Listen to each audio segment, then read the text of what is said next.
கண்ணா இப்ப இந்த எண் கட்டைகளை எப்படி பயன்படுத்துறதுன்னு உங்க எல்லாருக்குமே தெரியல.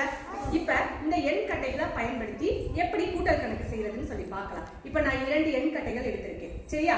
இப்ப இதை வச்சு எப்படி மேம் கூட்டல் செய்யறதுன்னு கேட்பேன். முதல்ல இந்த கட்டையில எத்தனை இருக்குன்னு எண்ணலாம். என்னங்க?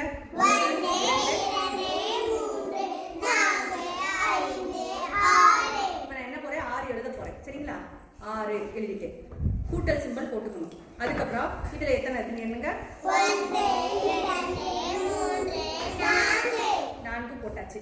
இப்ப இந்த 6ஐயும் 4ஐயும் கூட்டுனா எத்தனை அப்படிங்கிறப்ப உங்களுக்கு கோடு போட்டு கூட்ட தெரியும், விரல் விட்டு எண்ணி கூட்ட தெரியும், அந்த சில மெத்தடுகளை வச்சு உங்களுக்கு கூட்ட தெரியும். இப்ப இதை எப்படி கூட்டுறதுன்னா முதல் நம்ம இதை எண்ணுவோம். என்னங்க?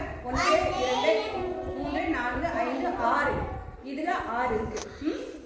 இப்ப இந்த கட்டை 6க்கு அப்புறம் 7 8 9 10. அப்ப இந்த 2 கட்டை சேர்க்கிறப்ப எத்தனை வருதுன்னா 10. இப்ப நான் என்ன பண்றீங்க போட்டு 10 அப்படின்னு போட்டாச்சு. அப்ப 6 4